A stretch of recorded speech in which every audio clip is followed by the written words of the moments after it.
Hi, my name is Vicky Docker from Empowered Change. Empowered Change focus on people development and looking at three strands: professional development, including one-to-one coaching, talent planning, and equity, diversity, and inclusion.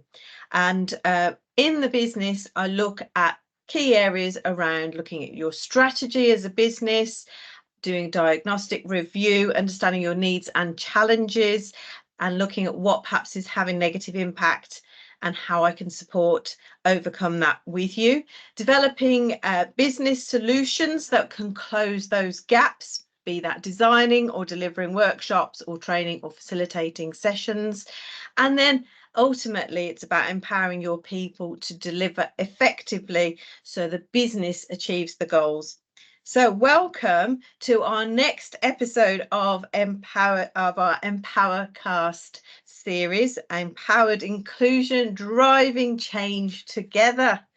Today we will focus on the LGBTQIA plus community, and I am delighted to welcome Harry Faint as our guest speaker today, who is lecturer at Arts University in Plymouth and queer film director. Welcome, Harry. Hello, thank you for having me. Good to see You're you. Always a welcome. pleasure. Good to see you. So, Harry, for our watchers and our listeners, tell us a little bit about yourself. Yeah, absolutely. So I wear a couple of different hats really in my day to day. So the main one I wear is that I'm a lecturer to 16 to 19 year olds, and then 19 up at Arts University Plymouth, where I teach film and media production. And then alongside that, I make my own kind of pieces of work, so film work. I also do some academic work as well, where I've done research into the queer community, how different representations in the media have affected people's coming out stories, affected families around them, and things like that. So I'm definitely kind of, I like to keep busy. I'll say that. That's probably the big thing. Sounds very busy. So, thank you for sharing all of that with us, and very inspiring. And I'm really keen to delve more into that as we go. So, what has been your experience with being gay in the workplace? So I think it's been super varied, and I'm really pleased in my kind of current role, given that we're an arts institution, we're a very kind of varied bunch. The arts is always kind of a place for diversity, and it's something that I feel very supported in. But previous to that, in terms of education, it's not always been the case. So I've been in job roles where I've definitely been kind of afraid to be myself. Um, when my first job actually was for Marks and Spencer's, and I worked there for a good 7 years. And I remember being really afraid to be myself within that space. And what's really nice is they've become a much more diverse employer. Do you know what I mean? They are very focused on spreading messages of diversity. They are an employer that uses pronoun badges and all those kind of things now. But back in 2012, when I joined, I was 16, so I will say that. I was probably working out a lot of different things. I was nervous to kind of be openly gay in that space. I do remember the response from managers when they did find out I was gay, and I'm happy to share that with you. I remember a manager saying, "Oh no, not Harry," and I always remember that being like an interesting response to kind of hearing that kind of someone is gay. But I think that's kind of really telling of the lack of understanding of what that actually means. And I think that kind of rings true with a lot of the work that I do day to day. Most of it is just based on people not understanding the nuances of the community, of the queer community. Um, I then, after that, after university and kind of finding myself and understanding who I was, I then went to work in the States over in Florida for a year. And that was an interesting space because it was just before all of the Don't Say Gay bills were happening in Florida. So it was like an interesting time because I was working within one of the Disney parks, which definitely feels like a bit of a safe haven. There's a lot of representations of kind of queer identity in the parks just by the guests that visit. I found it really affirming just to see kind of gay couples walk through the parks holding hands, and it's where I met my fiance. And it was like a wonderful place to start dating. But as soon as you kind of left that Disney bubble, it felt like a very different thing. And I remember kind of feeling conscious about holding his hand in public. We went to Washington DC the same year, and as soon as we walked towards like the White House, this is when Trump was in office.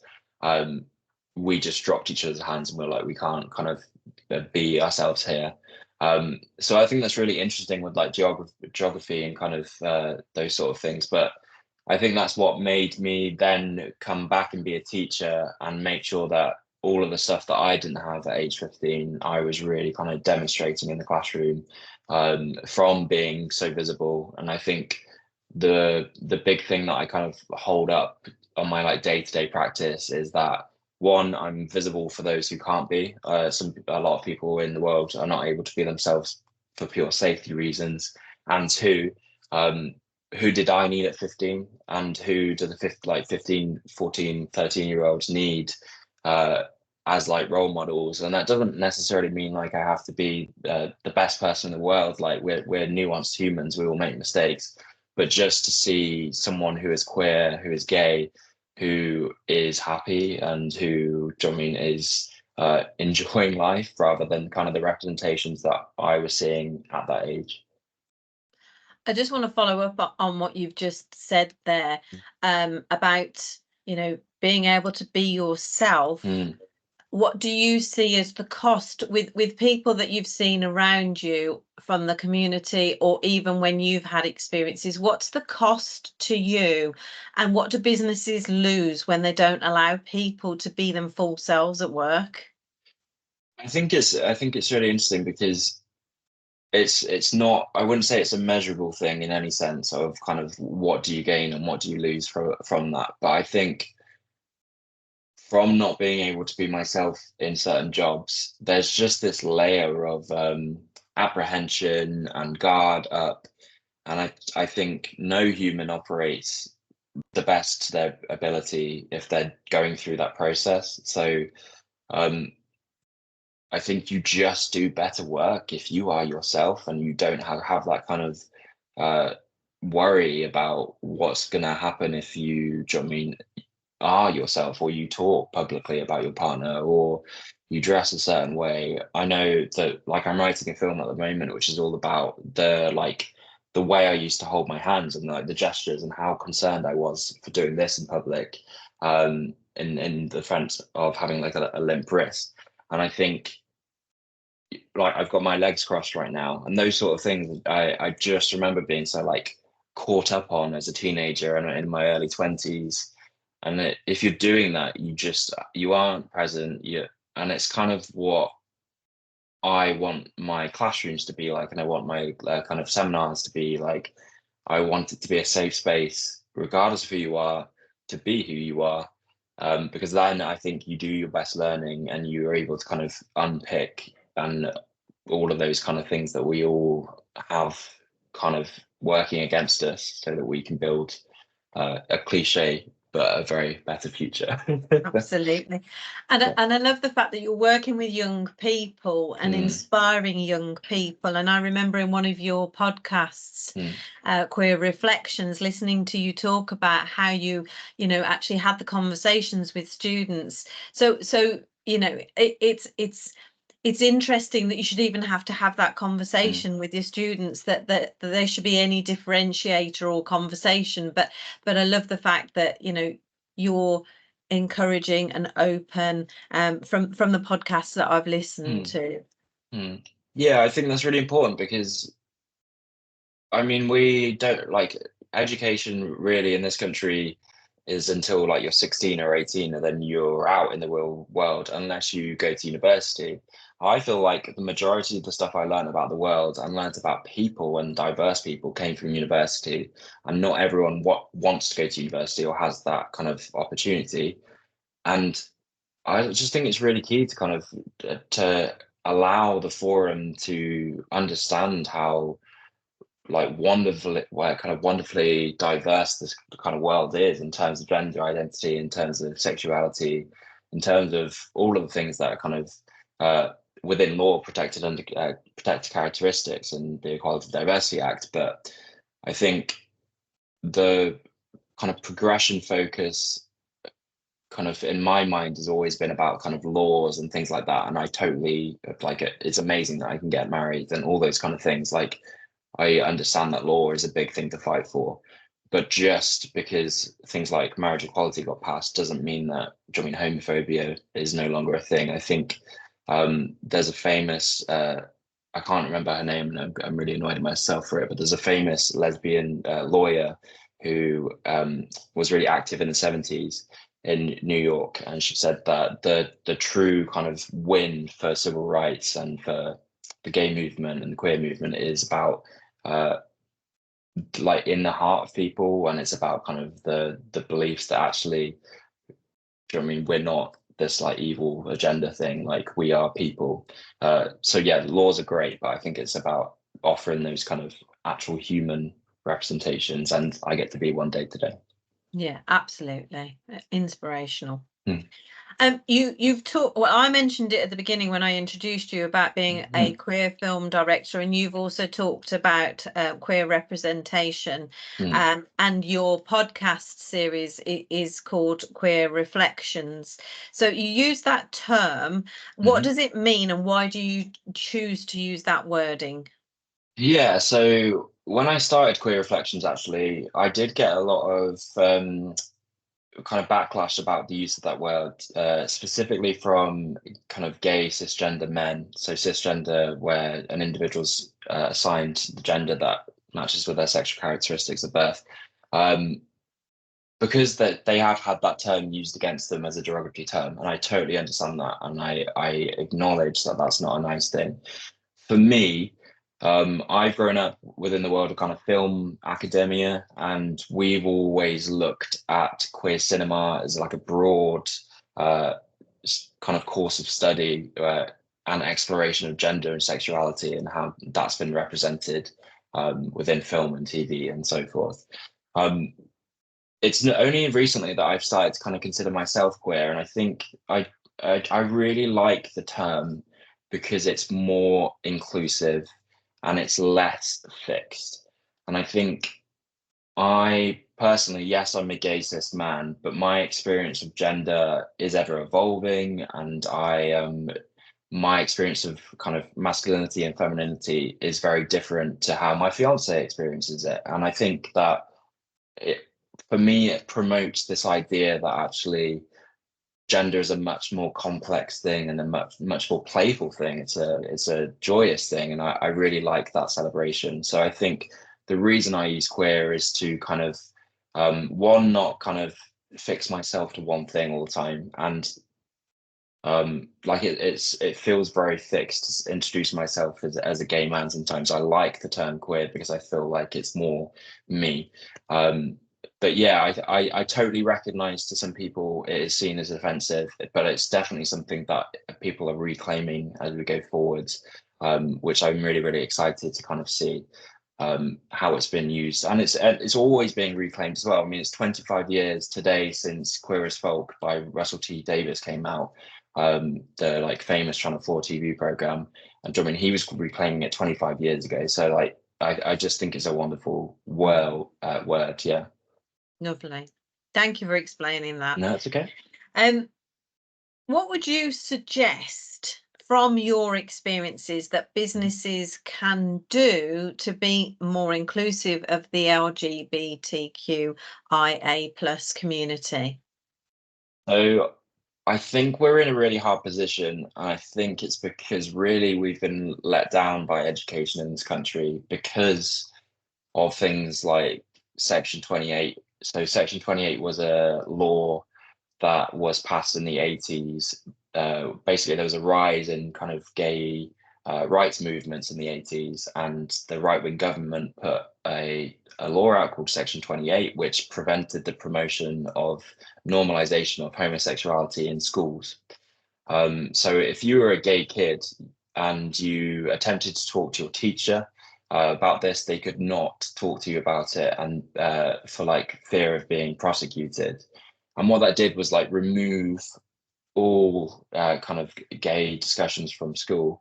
And I think what's really interesting about that, and it's so an author called Sean Fay writes about this really eloquently in the transgender issue, where she says that although this law was really focused on sexuality and the discussions around sexuality and banning those, there was no discussions about gender identity at all. So it really just like eradicated that completely.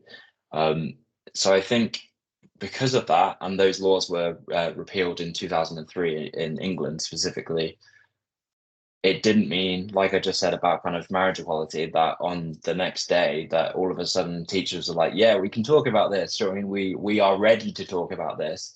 So when I entered the like teaching workforce in 2020, I just was like looking around me at kind of fellow teachers. Like teaching's a really diverse kind of workforce in terms of age range. You get people that are kind of been in the job for 20 years. You get people who just started, been people who are, do you know what I mean, all over the place. And it was just really interesting to me to see how people handled their students, talking to them about coming out as trans, coming out as gay, and those sort of discussions. And it was really interesting to me as well that I work within media and like the art department.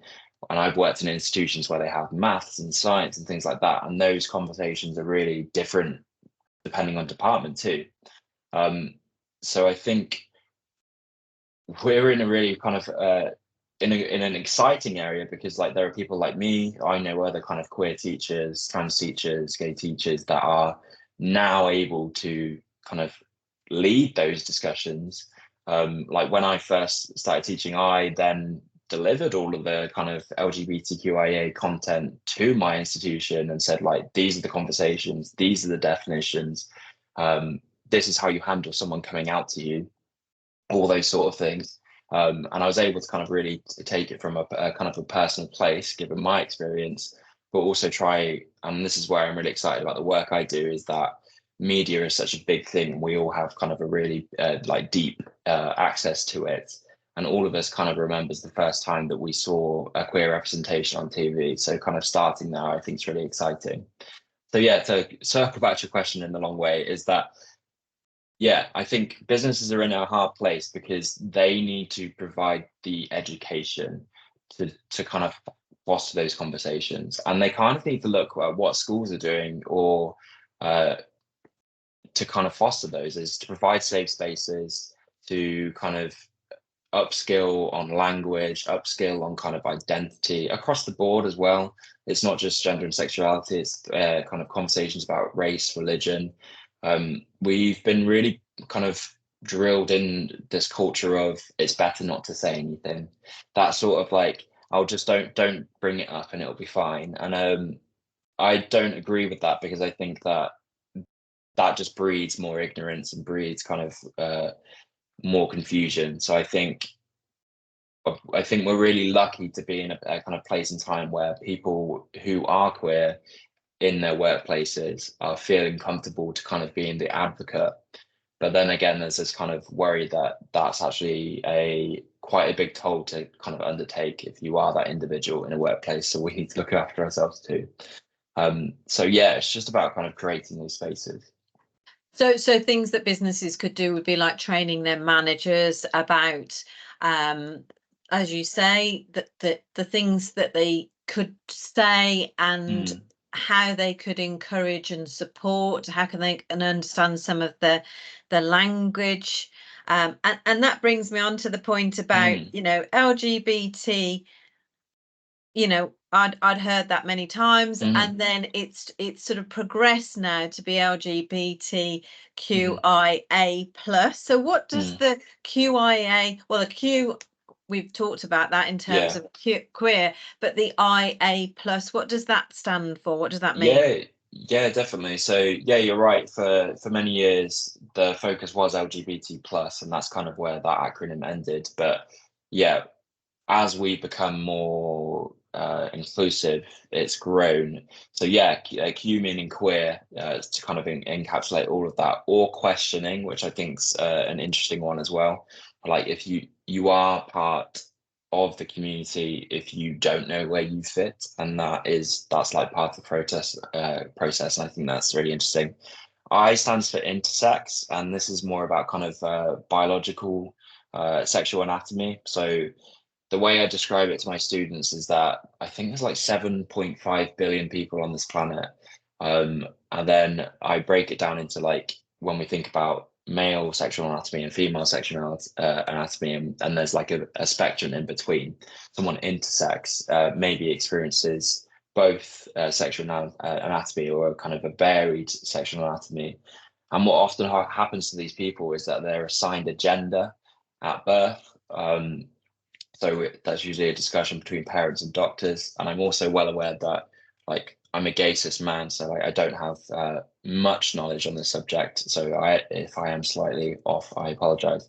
Um, but they're really important that we include intersex within our community, because when they get to the age of kind of puberty, as we all do, we go through bodily change, and they may kind of experience transphobia based on the way that their body is changing, the kind of gender dysphoria, kind of how they're feeling within their body. So it's really important that we kind of focus on that, and that is it's the purple circle on the like true progression flag. So yeah, definitely one that I'd like to see more intersex representation across the media. And it's nice to see like more, I say more and more, a few people have kind of spoken out about being intersex. But this, yeah, it's definitely one that I'd like to see more of. And A is asexual or aromantic, and this is the idea of kind of little to no sexual attraction. So there are kind of more representations of asexuality happening. The most recent one I can think of is Netflix's Heartstopper did a whole storyline on asexuality and how one of the characters was feeling like they should be experiencing attraction, but they were just not feeling anything. And this is, I know that a lot of people who kind of experience asexuality maybe feel like they're broken because they're not feeling that, but it's definitely kind of a very normalized thing that we need to kind of talk about a lot more. And then the plus just encapsulates everything else. And I'm like, it varies again down to geography. So I did a talk last year in Toronto, and they put a 2S on the front of their acronym, which is Two Spirit, which is an Indigenous culture gender variation, which is awesome. And it's great that that's been put at the front to kind of acknowledge that Indigenous cultures were there first. So yeah, it's a really varied thing, which is why I exchange it with queer quite often, just because I think that's a really nice broad spectrum to kind of talk about. And one of the things, thank you for sharing that, because I think for many people that will probably answer a lot of questions that they've had. So that's really helpful insight. I just want to go back to something else you said about TV representation. And obviously, like, one of your passions is around film. In your opinion, what are you seeing in terms of representation on TV and in film now? You know, what changes are you seeing? I'm being a bit sort of assumptive that you are, so maybe you're not. So, you know, what are you noticing in terms of any changes or not? I think the biggest thing, and the biggest thing we need to celebrate, is that the people who are being represented, so say that kind of asexual representation, there is the consideration that they are writing their own stories. So this isn't like a straight cisgender man writing or trying to presume what the trans experience feels like. So I think it's really important, and something that I am really clear on in my work is that I'm a firm believer that you should be writing from your own experience. And I would never, as a gay cis man, as a queer man, attempt to write a intersex story unless I was doing it in collaboration with someone who is intersex, because I think it's really important that we are empowered to tell our own stories.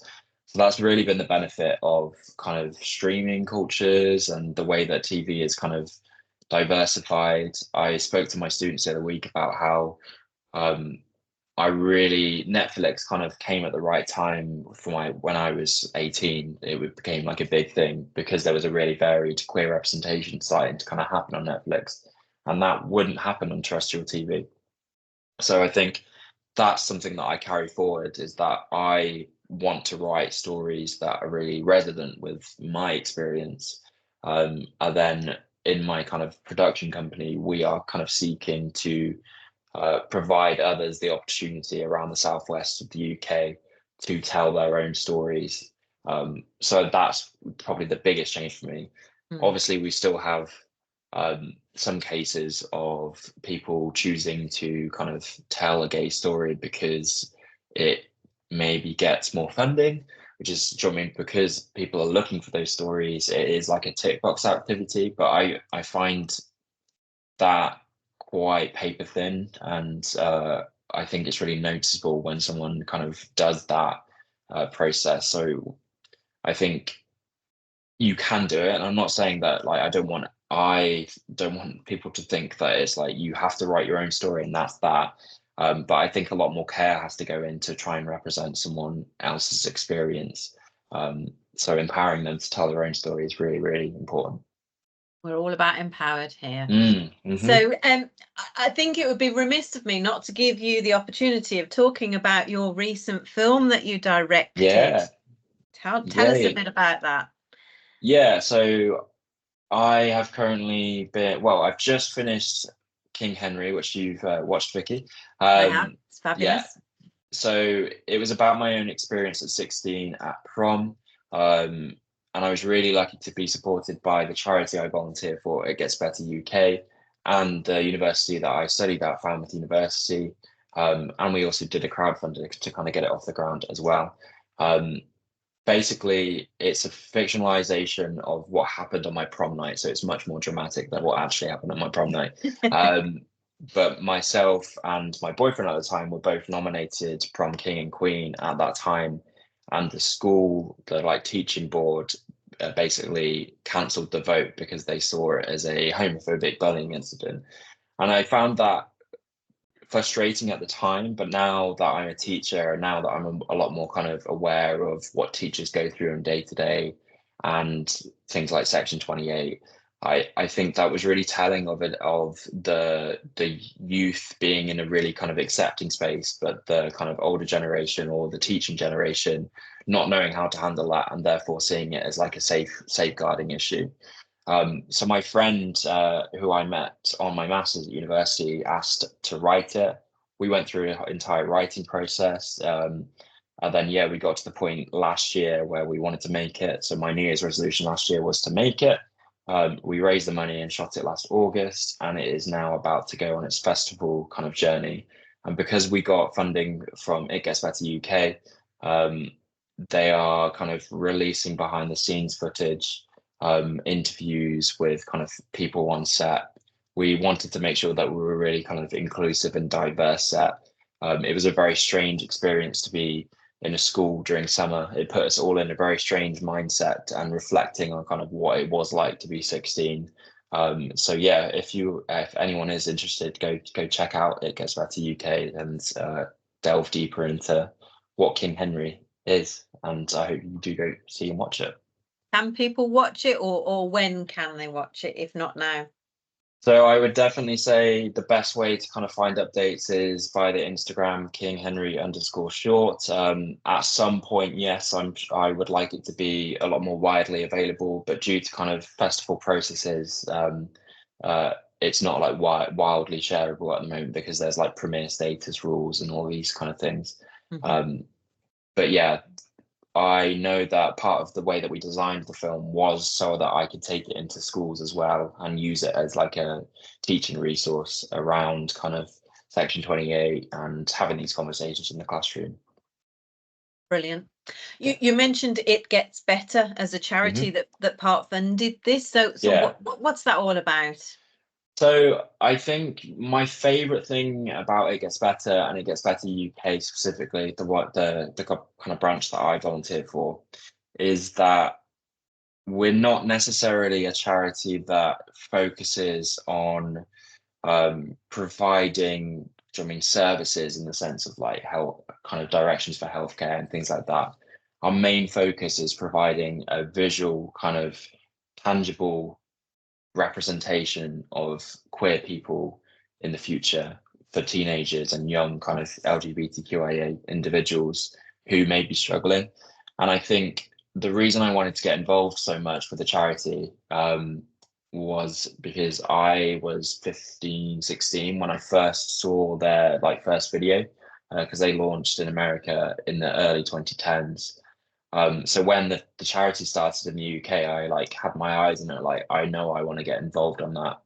And then the role that I'm currently in is a regional ambassador role, which means I cover the Southwest, and it means that I can kind of network and go to different Pride events and represent the charity, but also it kind of just feels like I am someone that really kind of embodies the charity, in the sense that I want to raise these stories, and I want to kind of show how diverse the Southwest is, because when we do see representations of queer identity, they're usually city focused. They're rarely from Cornwall. They're rarely from Devon, Somerset, Bristol, Dorset. So I think it's just something that I find so joyful to be a part of. And I suppose, in terms of if somebody's watching this who is gay, there's Stonewall, there's Is Gets Better. Are there any other places? Like, I know in Birmingham there's the Alliance Network. I don't know whether that's national, but are there any other places that people can go for information and support and to get together as a community? I definitely say Stonewall is always a good place to start. They have excellent kind of information, and their resources, I use them as teaching resources a lot. I'd say it really depends on kind of where you are in the kind of country. We have great charities down here in the Southwest, such as Intercom. So Intercom Trusts are a charity that really does a lot of work within the kind of the queer community, and provides sessions for parents of queer individuals, and upskilling sessions, and they're awesome. They're friends of mine. I love going to Prides because I usually get to sit up next to them.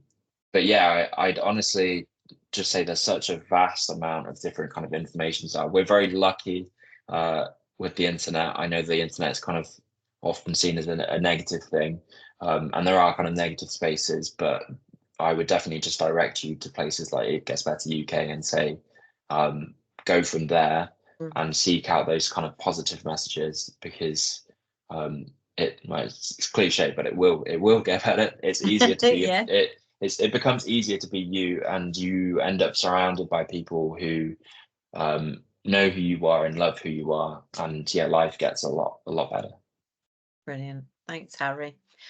I think we're coming towards the end of this EmpowerCast today. So for people to find you, is there anywhere that they can go? I assume LinkedIn is one of the places they could find you, Harry Faint, and I can put you a link to your LinkedIn on the message that I put out there. Any other ways that people can find you? So I'm really active on Instagram. So King Henry _short is my film.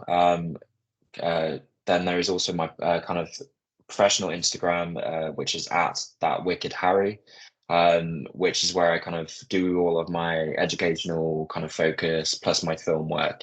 So that's kind of my hub. But yeah, LinkedIn's probably a really good space. It's one that I am trying to get into more using.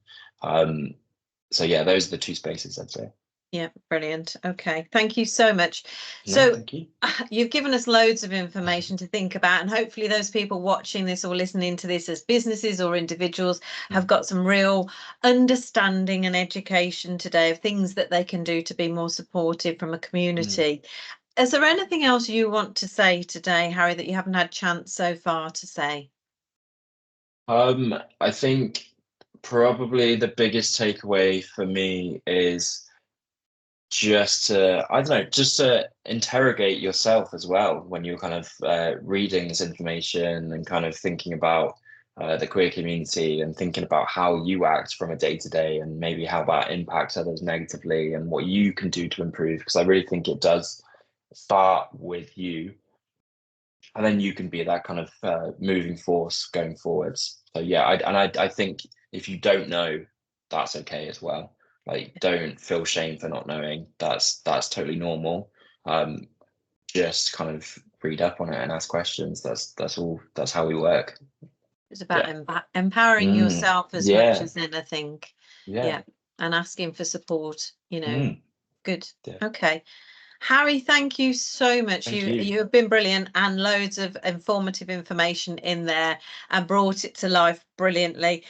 Thank you very much.